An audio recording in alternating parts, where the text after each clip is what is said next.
ஞானத்தின் ஆழம், அர்த்தமுள்ள ஆன்மீகம்.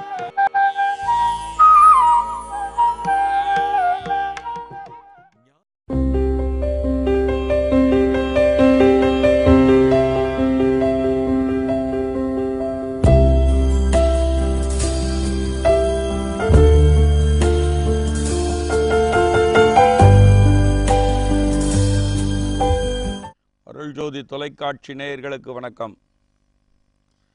கொஞ்சம் கேப் விழுந்திருக்கு, இருந்தாலும் அடுத்து சில தயாராக வேண்டியிருக்கோம் இல்லையா, அதுக்காக இந்த ஒரு ப்ரோக்ராமை கண்டினியூ பண்ணுறோம். இப்போ நம்ம தொட போகிறது என்னென்னா, முதல் ப்ரோக்ராம் இயற்கை வைத்தியம் அப்படின்ற இடத்துல மூலிகைகளின் வளங்கள் அப்படின்றத பார்த்தோம். நம்முடைய நோக்கம் அப்படின்னு சொன்னால், நமது தேசத்தை விட்டு சென்ற மரங்களை தேடுவது அல்ல, இருக்கக்கூடிய மரங்களை காப்பது. ஏன்னா அழிஞ்சு வர நிலையில் நிறைய மரங்கள் எண்ணிலடங்காதவை இருக்கு. அதே மாதிரி நமது தேசத்தை பாதுகாப்பதும் இந்த மரங்களே அப்படின்றத நம்ம ஏனோ சிந்திக்க மறக்கிறோம்.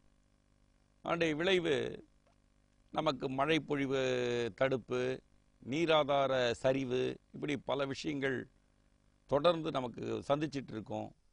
புவி வெப்பம் அடையெல்லாம் சொல்லிக்கிறாங்க இல்லையா, புவிலாம் வெப்பம் அடையாது, அதாவது ஆல்டர்னேட் பண்ணிக்கும். அதுவே இருந்தாலும் சொல்லும்போது 10 பேர் கூட நம்மளும் சேர்ந்து சொல்லிக்க வேண்டியது. ஒரு பழமொழி சொல்லுவாங்க, கோமணம் கட்டினவன் எதிரில் 10 பேர் பேண்ட்டு போட்டப்ப பைத்தியக்காரன்னு வாங்களே, அது மாதிரி நம்மளும் சொல்லிக்க வேண்டியதான், புவி வெப்பம் அடையுதுன்னு. வேற வழி இல்லை. அந்த மாதிரி ஒரு சூழல்ல சாலையோர மரங்கள், குளத்தங்கரை மரங்கள், ஏரிய சார்ந்த மரங்கள், பரையல் கிரவுண்டுன்னு சொல்லக்கூடிய சுடுகாட்டில் இருக்கக்கூடிய பிரேத வாயுக்களை அப்சர்வ் பண்ணி தூய்மையான வாயுக்களை கொடுத்து செயல்படுத்தக்கூடிய சுடுகாட்டு மரங்கள், இப்படி பல மரங்கள் நம்ம தனித்தனியாக பாகமாக பிரித்து கையாளும் பொழுது உண்மையிலேயே ஒரு விசேஷத்தன்மையை இந்த தேசம் அடையும். அப்படின்றது இருவேறு கருத்துக்களே இருக்க முடியாது. ஆனால் நம்ம என்ன பண்ணுறோம் அப்படின்னு பார்த்தோம்னா, என்னன்னே தெரியல, எதுக்கும் உதவாத மரத்தெல்லாம் கொண்டு வந்து சாலையோர மரங்கள்னு வைக்கிறோம். அது நல்லா ஒரு 2 வருஷத்தில் பார்த்தீங்கன்னா ஒரு 2-3 பேர் கட்டி பிடிக்கிற மாதிரி வளர்ந்து பருத்து போகுது. ஒரு புயலோ மழையோ வருது, யாரோ ஒருத்தர் ஓரமாக காரை நிறுத்திட்டு போவார், ஒரு 10 லட்சமோ 5 லட்சமோ சுவாகா பண்ணிவிட்டு அந்த மரத்தையும் வெட்டி வித்துடுறாங்க. இதனால் யாருக்கும் லாபம் இல்லை. அந்த மரத்தால் மண்ணுக்கு தான் கேடு நடக்குதே தவிர மனிதர்களுக்கு எந்த பயனும் இல்லை. காரணம் என்னென்னா, அந்த நிழலில் போய் நீங்கள் காற்று வாங்க முடியாது, அந்த காற்று உடம்புக்கு எடுக்கும். ஆக மர வளர்ப்பு ஆர்வலர்கள் கொஞ்சம் சிந்திச்சா ரொம்ப விசேஷமாக இருக்கும். கூடிய விரைவில் நம்மளால் முடிஞ்சால் இந்த சாலையோர மரங்கள், பூங்காக்களில் வளர்க்கக்கூடிய மரங்கள், குளற்றங்கரையில் வளர்க்கக்கூடிய மரங்கள், ஏரியில் வளர்க்கக்கூடிய மரங்கள், கடல் ஓரங்களில் ஆழி பேரலையினுடைய தாக்கங்களை தடுக்கக்கூடிய மரங்கள் எல்லாத்தையுமே நம்ம முன்ஜா லிஸ்ட் அவுட் பண்ணி ஒரு புக்காக போட்டு கொடுக்கலான்ற எண்ணம் இருக்குது. காலமும் சூழலும் நமக்கு சாதகமாக இருந்தால் கண்டிப்பாக இதை செய்வோம். இன்னைக்கு நம்ம இந்த பேச்சு தொகுப்புல இருந்து சித்த வைத்தியம் அப்படின்றத பற்றி பேச போகிறோம். சித்த வைத்தியம் அப்படின்னு சொன்னால், இப்போ நம்மளாம் பேசிகிட்டு இருக்கிறது என்ன அப்படின்னா, இது ஏற்கனவே சேனலில் ஒரு தரம் பேசியிருக்கோம். இயற்கை வைத்தியம்னு சொல்லக்கூடியது நம்ம அன்றாட பயன்படுத்தக்கூடிய கிழங்கு வகைகள், காய்கறிகள், கீரை வகைகள், இதெல்லாம் சமையல் பண்ணி நம்ம தேகத்தை நோயின்றி காப்பாற்றி கொள்வதற்கான மூலங்களை வகுப்பது அப்படின்ற இடத்துல இயற்கை வைத்தியம்னு போயிடும். அதை தான் நம்ம ஒரு நாள் பேசிகிட்டு இருந்தோம். அதுக்கு அடுத்த இடத்துல ஆயுர்வேதா அப்படின்னு வரும். சில கொஞ்சம் அதை தாண்டி முக்கியமான மூலிகைகளில் வேறு, பட்டை, துளிர், இலை இதெல்லாம் பயன்படுத்தி எண்ணெய், சில மருந்துகள்லாம் செய்கிறதுக்கு அது வந்துடும். அடுத்தது யுனானி என்று சொல்லக்கூடிய இஸ்லாமிய நாடுகளில் பயன்படுத்தின வைத்திய முறை, பயன்படுத்தின வைத்திய முறை, விதைகள், கனிகள், அந்த மாதிரி சில விஷயங்களெல்லாம் பயன்படுத்தி செயல்படுத்தக்கூடியது. மலை நாட்டுகளில் பயன்படுத்தக்கூடிய அக்குபஞ்சர், அக்குப்ரெஷர்னு சொல்லக்கூடிய வர்மக்கலை பேஸ் பண்ணுறது மலை நாடுகளில் வைத்திய முறைகளும் தொடர்ந்து வந்துட்டு தான் இருக்குது. இதில் பல வகைகள், நோக்கு வருமம், படு வருமம், தொடு வருமம், தட்டு வருமம், இப்படிலாம் பல விஷயங்கள் இருந்தாலும் இதை எல்லாத்தையும் தாண்டினது சித்த வைத்தியம் அப்படின்ற இடத்துல முடிவு காணுது. அப்படி என்ன சித்த வைத்தியத்தில் ஒரு பெரிய ஸ்பெஷாலிட்டி இருக்குது அப்படின்னு பார்த்தோம்னா, பொதுவாக இந்த தேகத்தின் படைப்பு அப்படின்றத நம்ம முதல்ல கொண்டு வந்துடணும். இந்த இடத்துல மரபு கூட்டுறவின் தொடர் எப்படி வேலை செய்யும் அப்படின்னு பார்த்தா, மரபு என்கிற தொடர், கூற்று என்கிற ஆண் பெண் பலவின் பால் தன்மை, அணு என்கிற பொது விதி, இது மூணும் சேர்ந்து ஒரு புழுவை படைக்குது. அந்த புழு ஜெனட்டிக் புழுன்னு சொல்லிக்கிறோம், தாய்ப்புழுன்னு பேர். அந்த தாய்ப்புழுவை சுற்றி நிறைய இந்த தலையில் குட்டி குட்டி குட்டியாக அந்த சின்ன பசங்களுக்கு மொட்டை அடித்து விட்டோம்னா ஒரு 15 நாளில் குச்சி குச்சி குச்சி குச்சி குச்சா முடி எப்படி கருன்னு வளர்ந்துருக்குமோ அந்த மாதிரி அந்த புழுவை சுற்றி வளரக்கூடிய அந்த ரோமக்கால்கள், அதை ரோமக்கால்கள்னு நம்ம சொல்கிறோம். அதை நரம்பு மண்டலங்களுடைய தொகுப்புன்னு சொல்லிக்கலாம். இது 23 பகுதிகளாக பிரிந்து செயல்படக்கூடியது. இதுக்கு குரோமோசோம்ஸ் அப்படின்னு பேர் வச்சுருக்காங்க வெளிநாட்டவர்கள். அந்த குரோமோசோம் தான் தன்னுடைய ஆகாரங்களை எடுத்து நரம்பு மண்டலங்களை உருவாக்கி கை கால் இதுக்கெல்லாம் மூல பாதையை வகுக்கிறது அந்த குரோமோசோம்னு சொல்லக்கூடியது. இந்த மூலப்பாதை தான் நாடி, நாள, மூல, நரம்புகள், எலும்புகள், தசைகள், மஜ்ஜைகள், சுக்லம், ஸ்ரோனிதம், இரத்தம், அதனுடைய உட்பிரிவாகிய வெள்ளை அணு, சிகப்பு அணு, இப்படிலாம் வருது இல்லையா? இதெல்லாத்தையும் உருவாக்குறதே அந்த குரோமோசோம்ஸுடைய அடிப்படை. இதுக்குள்ளே செல்ஸு அது இது நிறைய விஷயங்கள் பாடி பூரா படுற என்ற காரணத்தினால உடல் என்பது படைக்கப்படுகிறது. இந்த உடலுக்கு அடிப்படை எதுனா 284 வகையான மூலப்பொருட்கள். இந்த குரோமோசோம்ஸை டெவலப் பண்ணி உடலுக்கு தேவையான சக்தியூட்டு நிலைகளை வெளிப்படுத்தி தேகத்தை முழுமையடைய வைப்பதற்கு 284 வகையான பதிவுகள் அல்லது அடர்வுகள் தேவைப்பட இவைகளுடைய ஒட்டுமொத்த பதிவு தேகமாக இயக்கம் காண்கிறது. இதை எதை நோக்கி இந்த பயணம் அப்படின்ற புத்தகத்தில் கொடுத்துருந்தோம். இது 280 வகையான பதிவுகளை கொண்ட அடர்வுகளை கொண்ட பதிவே இந்த உடல் அப்படின்ற இடத்துல. இதில் சித்த வைத்தியத்துடைய நிலைகள் அப்படின்றத பார்க்கும்பொழுது 120 வகையான கார ரசங்கள், பாஷாணங்கள் 64, தாது உப்புக்கள், நவமணிகள், கற்கள், அதுக்கு அது பின்னாடி பேசுவோம் தொடர்ந்து. அந்த மாதிரி நிறைய விஷயங்கள் தனித்தனியாக வகுப்பாக பிரிஞ்சு இது நமக்கு வெளிப்படுத்தி கொடுக்கிற ஒரு நிலையில் சித்த வைத்தியத்துடைய தனித்தன்மை இருக்குது. கற்காலங்களில் இந்த முறைகள் மறக்கடிக்கப்பட்டு கொண்டு இருக்கிறது, அல்லது மறந்து விட்டது நமது மனித இனம். அதாவது நம்முடைய தமிழ் இனம்னு வச்சுக்கலாமே, ஒன்றும் தப்பு இல்லையே. தமிழ்னு சொன்னால் ஒன்றும் தப்பு இல்லையே. அந்த தமிழிடம் இதை மறந்து விட்டது. இந்த சித்த வைத்திய முறைகளை நீங்கள் செயல்படுத்தலாம், படுத்தாத போகலாம், அது உங்களுடைய சொந்த விஷயம். நாம் அறிந்ததை சொல்ல முடியும். அதாவது யாராவது ஒருத்தர் வளர்றான்னா ஏதோ ஒரு வேலையை செய்தால் தான் அவனால் சரியாக பயன்படுத்த முடியும். எனக்கு ஒரு இடத்த வெல்டிங் வைக்க தெரியும், ஓகே. ஒரு இடத்துல டிங்கரிங் பண்ண தெரியும், ஓகே. ஒரு பில்டிங் கட்ட தெரியும், ஓகே. நானே அந்த சிமெண்ட்டை போட்டு அதை கலந்து ஏதோ ஒன்று பண்ணுவாங்க இல்லையா, அது பண்ண தெரியும். கம்பிகளை கட்ட தெரியும். இப்படி ஒரு கட்டுமான பணிகள் முழுக்க எனக்கு தெரியும். நானே ஸ்ட்ரக்சரல் இன்ஜினியராக இருப்பேன், நானே கொளுத்துக்காரனாக இருப்பேன், நானே மேஸ்திரியாக இருப்பேன், நானே யாதுமா இருந்து ஒரு பில்டிங்கை கட்டணும்னா நடக்குமா அப்படின்னா எந்த வேலையும் பண்ண முடியாது. கற்றுக் கொடுப்பதற்கு ஒருத்தன் இருக்கலாம், கற்றுக்கொள்வதற்கு பல பேர் முயற்சிக்கலாம்.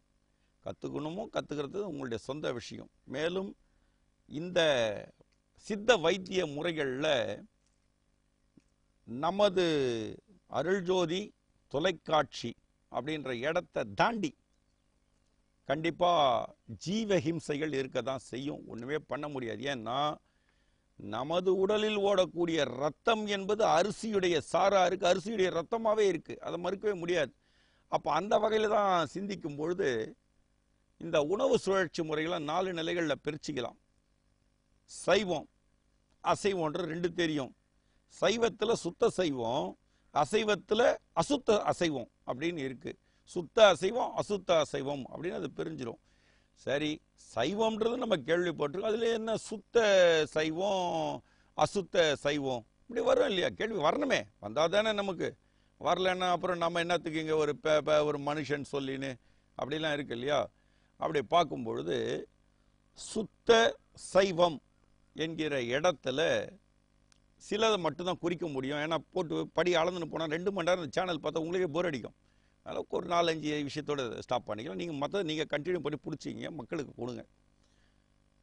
இலை, துளிர், பூ, பிஞ்சு போன்றவைகள்லாம் சுத்த சைவ வகையை சார்ந்தவை. இதில் அசுத்த சைவம் எப்படி இருக்குன்னு பார்த்தா வேறு, பட்டை, பழம். பழம் இதில் போயிடும். காய், அதில் இருக்கக்கூடிய கொட்டைன்னு சொல்லுவோம், அந்த விதை பகுதிகள், வேர் பகுதியெல்லாம் அசுத்த சைவம். அப்போ நம்ம சுத்த சைவத்தை சாப்பிட்றோமோ அசுத்த சைவத்தை சாப்பிட்றோமான்னு தெரியாதே நம்ம சைவத்தை சாப்பிட்டு இருக்கோன்றது தான் இங்கே இருக்கிற ஒரு விஷயம். இதுக்கு அடுத்த இடத்துல போகும்பொழுது அசைவம், சுத்த அசைவம் அசுத்த அசைவம் 2 வருது. சுத்த அசைவம் எது அப்படின்னு பார்க்கும் பொழுது ஒரு மான், ஒரு முயல், ஒரு ஆடு, ஒரு மாடு, ஒரு பன்றி, இதெல்லாம் சுத்த அசைவமானது. அது என்ன பண்ணுன்னு கேட்டால் இலையை சாப்பிடும், மலத்தை சாப்பிடும், இருக்கிற துளிரில் ஏதோ ஒன்று சாப்பிடும். அது அசைவம்னு நம்ம எதெல்லாம் சொல்கிறோமோ அதெல்லாம் அந்த அசைவம் சுத்த அசைவமாக சாப்பிடுது. இந்த சுத்த அசைவத்தை புலி, செந்நாயி, சிங்கம் போன்ற கரடி இது போன்றவைகள்லாம் நடுத்தர அசைவத்திலிருந்து சாப்பிடுது. இந்த நடுத்தர அசைவத்தில் இருக்கக்கூடிய ஜீவன்கள் செத்து போகும்போது அதன் அழுகிய பிணத்தை சாப்பிடக்கூடிய பறவை இனங்களில் கழுகு, இந்த சில உடும்பு வகைகள், சில மாமிச பட்சிணிகள், இதெல்லாம் அசுத்த அசைவத்திலையும் அட்வான்ஸாக இருக்கு. அப்போ இந்த சுத்த சைவம் அசுத்த சைவம், சுத்த அசைவம் அசுத்த அசைவம், இந்த சப்ஜெக்டை நம்ம பிடிச்சிட்டோம்னு சொல்லி சொன்னா நம்முடைய உடலுக்கு தேவையானவைகள் எல்லாமே அசைவமாக தான் இருக்கு அப்படின்றது நமக்கு தெரிஞ்சிருவோம். நம்ம சைவம்னு எதெல்லாம் சொல்றோமோ அதெல்லாம் அசைவத்தில் வந்தது தான். எதெல்லாம் நம்ம சுத்தம்னு சொல்றோமோ அதெல்லாம் அசுத்தமாகவே தான் இருக்கு. அதனால தான் கழுவியை சாப்பிட்றோம். ஒரு மாம்பழம் நல்லா பழுத்து இருக்கு, கொண்டு வரோம், நம்பி கடிச்சு சாப்பிட்றோமா? அது அசுத்தமாக இருக்குமோ? தண்ணி ஊற்றி கழுவிடலாம், கழுவிட்டு அதில் விட்டுறோமா? இப்படி ஒரு வேஷ்டி எடுத்து அந்த வேஷ்டியில் போட்டுருக்கு, இந்த வேஷ்டியில் இருக்க அழுக்கு அந்த பழுத்து மேலே படிமேன்ற நமக்கு அந்த நுண்ணறிவுகள் வேலை செய்வது இல்லை. அப்படிதானே? அப்படி இருக்கு. அப்போ இந்த சப்ஜெக்டை தெளிவான முறையில் பார்த்துட்டோம் அப்படின்னு சொல்லி சொன்னாலே நமக்கு எல்லா ப்ராப்ளமும் சால்வ் ஆகிடும். அந்த வகையில் நாம் தொடப்போகக்கூடிய சித்த வைத்தியத்தில் ஆமை, நண்டு, நத்தை, அட்டை இப்படி பல ஜீவன்கள் நமக்கு நேரடியாகவோ அல்லது மறைமுகமாகவோ, உணவாகவோ அல்லது உறவாகவோ, உயிராகவோ அல்லது உரமாகவோ பயன்பட்டுதான் இருக்கு. நம்ம அதை ஏற்றுக்கலாம், வேண்டான்னு சொல்லி ஒதுக்கலாம். ஏற்றுக்கிறதும் வேண்டான்னு சொல்றது அவங்களுடைய நிலை. ஆனால் வலி என்று ஒன்று வந்தால்தான் அவனுக்கு புரியும். உடம்புல ஒரு கட்டி வருது, இந்த கட்டி பெருசாக வீங்கி போச்சு, அமைக்கி பார்த்தா வலி இல்லை. ஆனால் வினு வினு வினு வினு வினு சுக் சுக் சுன்னு குத்தம், வினு வினு வினு குடையும். இதை எப்படி எடுக்கலான்னா ஒரு டாக்டர்கிட்ட போவோம். அவர் 2 பக்கம் இன்ஜெக்ஷனோ 4 பக்கம் ஏதோ பண்ணுவார், பிளேடை போட்டு கீறுவார், ரத்தம் வெளிப்படும். அவர் அறுத்தது சைவத்தையா அசைவத்தையா? அதுலேருந்து வெளிப்பட்ட சீழோ நீரோ சைவமா அசைவமா? அதை பற்றிலாம் எனக்கு தெரியாது, எனக்கு வலி போயிடுச்சு, நல்லாகி போச்சு அப்படின்ற இடத்துல நம்ம சிந்திச்சு சந்தோஷப்பட்டுக்கிறோம். நமக்கு நாமே அந்த விஷயத்தை தெரிஞ்சுக்கிறதுக்கு ரொம்பவும் சில விஷயங்களை தெளிவாக பிடிச்சோம்னா இந்த சித்த வைத்திய முறையுடைய சூக்குமமும் சூக்ஷமமும் நுணுக்கமும் இதை கையாளு திறனும் மனிதர்களுடைய செயல்பாடுகளும் நமது முன்னோர்களுடைய வெளிப்படுத்திய தகவல்களும் எவ்வளவு ஒரு உயர்ந்த நிலையை உடையது நமக்கு தெரியும். இதில் என்னன்னா பழங்கால நிகண்டுகள் ஓலை, அதாவது இந்த புக்கில் இருக்கக்கூடிய சில விஷயங்கள்லாம் பார்த்தீங்கன்னா நம்ம புரியாதையே இருக்குது. பழங்கால தொகுப்புகள், அந்த நிகண்டுகள்ன்றது ஓலைச்சுவடிகளை குறிக்கிறது. அதில் இருந்து நம்ம பல விஷயங்களை எடுத்து அதை எப்படியெல்லாம் பிரிக்கணும் போது மொழி நமக்கு மிகப்பெரிய ஒரு எதிரியாகவே இருக்குது. காரணம் என்னன்னு கேட்டால், நாம் படிக்கும் தமிழ் தமிழாகவே இல்லை. அந்த தமிழை தெளிவாக படித்தோம்னு சொன்னாலே நமக்கு அந்த நிகண்டுகள்லையோ அந்த பழங்கால சுவடிகளில் இருக்கக்கூடிய அந்த பேப்பரில் இருக்கிறதுல நிறைய விஷயங்கள் நமக்கு மண்டையில் ஏறிடும். இப்போ சமீப காலத்தில் ஒரு 2-3 நாள் இருக்கும்னு நினைக்கிறேன், ஒருத்தர் ஃபோன் பேசிகிட்டு இருந்தார். சாமி வணக்கம் சாமி அப்படின்னாரு, ஸ்பீடாக பேசினார். சொல்லுங்கள் அப்படின்னு. உணவு சாமி, நம்ம அரசாங்கம் மாறிடுச்சு. நான் இப்போ மாறினது யாரும் உங்களுக்கே தெரியும். அதில் அம்மா அது என்ன பண்ணுறாங்க, பொண்ணுங்களாம் கூட்டி கொடுக்குறாங்கன்ட்டார். கூட இருந்தவருக்கு ஒரு ஷாக் ஆகி போச்சு. திரும்பி பார்க்குறாரு, இன்னும் புரியல என்ன சொல்கிறாரு இவர். நான் அப்படியே யோசிக்கிறேன். கொஞ்ச நேரத்தில் சொல்கிறாரு, அதுங்க எங்கே போய் இடிச்சாவும் ஆச்சுன்னா யார் பதில் சொல்கிறது? ஓஹோ, ஸ்கூட்டி கொடுக்குறாங்க. இவருடைய தமிழின் வேகம் கூட்டி கொடுக்குறாங்கன்னு வருது. என்ன பண்ணுவீங்க? ஆக மொழியை பயன்படுத்தும் பொழுது மிக எச்சரிக்கையாக பயன்படுத்த வேண்டும் அப்படின்றத இந்த கால படிப்பினைகள் நமக்கு கொடுத்துட்ருக்கு. அப்படிப்பட்ட இடத்துல ஒரு புஸ்தகத்தை எடுத்து நம்ம படிக்கிறோன்னா, இந்த மாதிரி வார்த்தை பிரயோகப்படுத்துகிறவங்ககிட்ட அந்த புஸ்தகம் கிடச்சுன்னா அது சரியான முறையில் படிக்கலைன்னா அந்த மொழியுடைய நிலைமை என்ன, சாப்பிட்ற மருத்துவத்துடைய நிலை என்ன? சிந்திக்கிறோமா? ஏன் மொழி ஏன் மொழி ஏன் மொழின்றோம். மொழி என்பது புரிந்து கொள்வதற்கான மூலம்தான். அதை பிடிச்சோம்னு சொல்லி சொன்னால், மருத்துவம் என்பது இன்றைய காலத்தில் எல்லாருக்குமே எல்லாமே தெரிஞ்சிருக்கு. நிறைய மேதைகள் இந்த மருத்துவ கலைகளை பரப்பிட்டு இருக்காங்க. அவங்களாம் ரொம்ப வரவேற்பிற்கு உரியவர்கள். ஒருத்தர் ஒரு முறைகளை கையாளுவாங்க.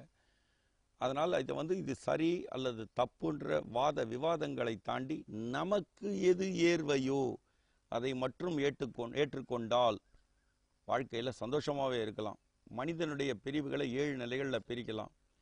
முதல் நிலை அப்படின்னு சொல்லி எடுத்தோம்னா முட்டாள், சரி. அடுத்தது முரடன், அடுத்தது மூர்க்கன், அடுத்தது ஏமாறுபவன், ரைட்டு. அடுத்தது ஏமாற்றுபவன், 6ஆம் நிலையில் ஏய்ப்பவன். இவை எல்லாரையும் கட்டி மேய்க்கிற அறிவாளின்னு ஒருத்தன் 7வது நிலையில் இருக்கான். இந்த 7 வகையான பிரிவுகளும் நம்ம மனித இனம்தான் பெற்று எடுத்து வளர்த்து உலகத்தில் சுத்தின்னு இருக்கு. இந்த 7 நிலை பிரிவுகளுக்கு எந்தெந்த வகையான மருந்துகள் தேவைப்படும் என்பதை தெளிய அறிவது மருத்துவ கலை. அந்த மருத்துவ கலையில் முதன்மை வகிப்பது சித்த வைத்தியம் அப்படின்ற இடம் தான் இங்கே இருக்கிற விஷயம். நம்ம இதனுடைய அடுத்த தொகுப்பில் நம்ம பேச ஆரம்பிக்கும் பொழுது, ஏன்னா ஒரு இன்ட்ரடக்ஷன் ஒன்று இல்லைன்னு சொல்லி சொன்னோம்னா நமக்கு அடுத்த சப்ஜெக்ட் போக முடியாது. ஒரு மருத்துவ கலையை பயன்படுத்துகிறோம் அப்படின்னு சொல்லி சொன்னால் எவ்வளோ விஷயங்கள், பல்லு, கல், நகங்கள், அதனுடைய ரோமங்கள், இது எல்லாமே மருத்துவத்துக்கு நம்முடைய தலைமுடி இருக்க, இந்த தலைமுடியை கூட நல்லா இப்போ பயங்கர வேலை. ஒரு திருப்பதியில் போய் மொட்டை கொடுத்தா ஒரு லேடியுடைய தலைமயிரை ரொம்ப பதமாக இழுப்பான். இழுத்து பெரிய முடியாக இருந்தால் அதுக்கு வேலையவே வேறு. ஏன்னா 1 கிலோ 7000 ரூபாய் என்னமோ சொன்னாங்க. இந்த பெண்களுடைய தலைமுடி பெரிய முடியாக இருந்தால், அதில் கருப்பாக இருந்தோன்னா இன்னும் விலை ஜாஸ்தி. அந்த மாதிரி முடியெல்லாம் அந்த காலத்தில் எப்படி பயன்படுத்துனாங்கன்னா, அந்த லிங்கம்னு ஒன்று இருக்குது, அதை சுற்றி அதில் புடம் போட்டு அதை மருத்துவத்தை பயன்படுத்தி கொடுக்கும் பொழுது, பிறப்பில் ஒருவன் பேடியாயிருந்தால் மட்டுமே அவன் தோற்று போவான் வாழ்க்கையில். மற்ற எல்லாரையுமே ஆம்பளையாக்குற ஒரு வித்தை இந்த லிங்கத்தில் இருந்திருக்கு. அந்த லிங்கத்துக்கு சப்போர்ட் பண்ணது தலை முடிதான். அப்போ ஒரு இடத்துலையும் இந்த மருத்துவம் என்பது எதையுமே வேஸ்ட் பண்ணல. எல்லாத்தையுமே தரம் பிரித்து அதனுடைய நிலைகளில் இருந்து நமக்கு எடுத்து நம்முடைய உடல் நோய்களை தீர்ப்பதற்கு மூலம் வகிக்கிறது. புடமுறைகள் அப்படின்னு சொன்னால் இன்றைக்கி பார்த்தோம்னா நிறைய பேர் எனக்கு சரியாக தெரியாது நம்ம பேசக்கூடாது. இருந்தாலும் பார்த்ததை பேசுகிறது தப்பு இல்லையே. விஷயம் தெரிஞ்சுதானா செய்கிறாங்களா அப்படின்னு சொன்னால், விஷயம் தெரியாதையே ஏதோ ஒன்று போட்டு அரைச்சி வச்சு அதில் ஏதோ ஒன்று யாரோ ஒருத்தர் புடம் போட்டு கற்றுக் விடுவாங்க போல, அதை வச்சு ஏதோ சீலை பண்ணி வச்சு இது பண்ணி ஏதோ ஒன்று இது பண்ணி ஒரு ஆளுக்கு 9000 கொடு 10,000 கொடு 25 பேரை வச்சு உட்கார வச்சு கிளாஸ் எடுக்க 2 பேர் வழின்னு அந்த வந்தவனாவது அதில் விஷயமாக தெரிஞ்சவனாக இருக்கானா அப்படின்னா, நானும் தெரியும் எனக்கும் தெரியும் கற்றுக்க வராங்க. அப்படி இல்லை. நீங்கள் வீட்டை தேடி அருள்ஜோதி தொலைக்காட்சி உங்களுக்கு விஷயங்களை கொடுக்குது. இதை நிதானமாக ஒரு தரத்துக்கு 4 தரம் போட்டு பார்க்கலாம். நிதானமாக ஏன்னா ஒரு அறிமுக உரை என்பது ஒன்று இல்லாவிட்டால் அடுத்து வரக்கூடிய நான் பேசுகிற எந்த சப்ஜெக்ட்டுமே உங்களுக்கு புரியாது. அருள்ஜோதி தொலைக்காட்சியில் ஒரு 50 ரூபாய் 100 ரூபாய் கொடுத்தா ஒரு சிடி கொடுக்க போகிறாங்க. எல்லா சிடியுமே கிடைக்குது. இது திருப்பியும் ஏற்கனவே கொடுத்த வாக்குறுதியை திருப்பி நம்ம என்ன சொல்கிறோம்னா, இது பெருமானார் என்பவருக்கு இது யாவும் சமர்ப்பணம் அப்படின்ற இடத்தோடு நம்ம இதை முடிக்கிறோம். ஒரு மனுஷனுக்கு தொண்டை வலி வருது. உடம்பை 4 பகுதியாக பிரிச்சுக்கலாம். கழுத்துக்கு மேல், வயிற்றுக்கு மேல், நெஞ்சுக்குழிக்கு கீழ், வயிற்றுக்கு கீழ் அப்படின்னு 4 பாகமாக பிரித்தாலும் இந்த முட்டிக்கு கீழேயும் ஒரு பகுதி 5ஆம் நிலையில் வேலை செய்யுது.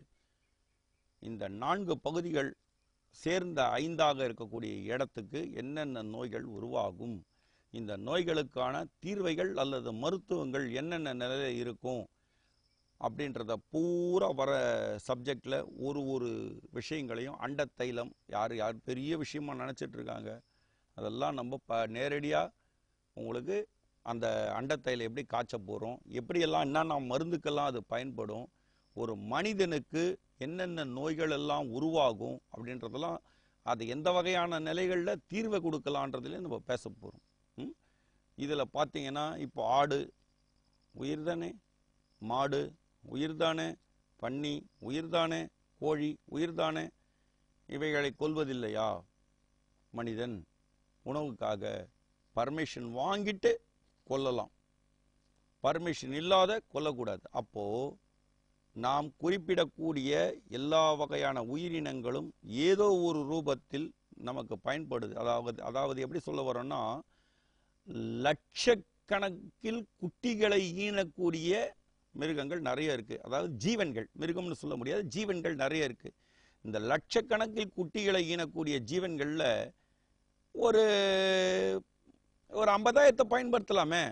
ஏன்னா ஒரு நண்டுன்னு ஒன்று எடுக்குதுன்னா ஒத்த குட்டியாக போட போகுது, நம்மள மாதிரி 10 மாதம் முக்கி அது ஏதோ ஒரு குறிப்பிட்ட காலத்து வரலாம் ஏதோ ஒன்று பண்ணி ஒரு 100-200 நண்டை பெற்றுட்டு போகும். அதில் ஒரு 50 நண்டு உணவாகும், 25 நண்டு உயிராகும். 25 நண்டில் பயிராக நம்ம எடுத்துக்கலாமே. ஒரு ஆடை கொள்வது தவறானா உயிர்னு பார்த்தா ஆடை கொள்வது தவறு. அதே போல் மான் என்பதும் அப்படிதான். இதையே அரசாங்கம் கொஞ்சம் வித்தியாசமான நிலை சிந்திச்சு வளர்ப்பு பிராணியாக அதை அறிவிச்சா அது பாதுகாக்கப்பட்ட உயிரினங்களில் வராது இருக்குமே. அதையே சிந்திக்க மாட்டேன்றாங்க. இன்றைக்கி வரையிலும் எல்லாருக்கும் எல்லா இடத்துலையும் கிடைக்குது. ஆனால் எதுவுமே மறுக்க முடியாது.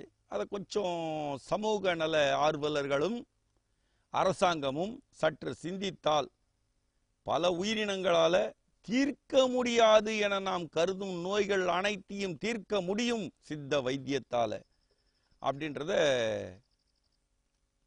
நம்மளை சுற்றி இருக்கக்கூடிய சித்த வைத்திய கல்லூரிகளே நிரூபணம் பண்ணும். ஆனால் இதெல்லாம் கொஞ்சம் தடை செய்யப்பட்டவை. கண்டிப்பாக உயிர்கொலை என்பது தவறானா 100க்கு 1000% தப்பு தான். ஆனால் அதுவே நம்ம காப்பாற்றக்கூடிய மருந்தாக இந்த கொலையாக எடுக்க முடியாது இல்லையா. ஒருத்தன் தரையில் விழுந்து கிடக்கிறான், அப்படியே முடியல, அவனுக்கு ஏதாவது கொடுத்தாதான் பிழைப்பான்னும் போது ஏதோ கொடுக்குறாங்க. அசைவ உணவாக கூட இருக்கலாம், சாப்பிட்டவனே இழந்துக்கிறான். அப்போ அந்த உயிர் காப்பாற்றப்படுகிறது, கொல்லப்பட்ட உயிர் திரும்பி வரப்போகிறது இல்லை. அந்த மாதிரி நிலைகள்லாம் கொஞ்சம் சிந்திச்சு இந்த சித்த வைத்தியத்தை கொஞ்சம் மெருகேற்றுனா உலகத்தில் நம்ம எந்த நாட்டு மனிதனிடத்திலும் போய் மண்டியிட்டு எனக்கு மருந்து கொடு என்று கேட்க வேண்டிய அவசியம் நமக்கு வராது. நாம் மற்றவர்களுக்கு மருந்தை சொல்லக்கூடிய, அதுவும் மாமருந்தை சொல்லக்கூடிய நிலையில் நம்ம இருந்துட்டு இருக்கோம். இந்த ஒரு விஷயத்தை பலமாக எடுத்து சொல்லணுன்றதுக்காக தான் இந்த மீடியாவில் பேசுகிறேன். இதுவரையிலும் சப்ஜெக்ட் கொண்டு வரல. நாளையிலேருந்து அடுத்த தொடுப்புலேருந்து அட்டைப்பூச்சி என்னென்ன வகை இருக்குது, நத்தைகள் எப்படி இருக்குது, முட்டைகள் எப்படி இருக்குது, ஆமைகள் எப்படி இருக்குது, என்னென்ன வகையெல்லாம் இருக்குது, இதெல்லாம் எப்படியெல்லாம் நம்ம பயன்படுத்த முடியும், இதனுடைய குழம்புகள், பற்கள், அந்த எல்லாத்தையுமே நம்ம டோட்டலாக பேச போகிறோம். இது ஒரு அசைவத்துடைய மூலமாக இருந்தாலும் இதை நம்ம சுத்த சைவமாக இல்லை சுத்த அசைவமாக நம்ம எடுத்துக்கலாம் இல்லையா. முயற்சிப்போம். இந்த சித்த வைத்தியம் என்பது மிகப்பெரிய ஒரு நமக்கு கிடைத்த வரப்பிரசாதம். அந்த வரப்பிரசாதத்தை நாளையிலேருந்து முழுக்க பயன்படுத்துவோம் என்று கோரிக்கொண்டு அடுத்த தொகுப்பில் ஒரு சப்ஜெக்டுமாக கொண்டு வரோம். எவ்வளோ முடியுதோ எங்களால் கொடுக்குறோம். பல வகையான கற்கள், சங்குகள், இதெல்லாம் அனாவசியமாக கிடைக்கக்கூடியது. அதாவது பவழ புற்றுகள், எவ்வளோ எவ்வளோ எவ்வளோ எவ்வளோ நம்மளை சுற்றி இருக்குது. இதெல்லாம் மருந்து தான், அருமையான மருந்துகள் தான். இந்த அருமையான மருந்துகளை எப்படி எப்படியெல்லாம் பயன்படுத்த போகிறோன்றதை தொடர்ந்து சந்திப்போம் என்று கூறிக்கொண்டு அடுத்த தொகுப்பில் சந்திப்போம். நன்றி, வணக்கம்.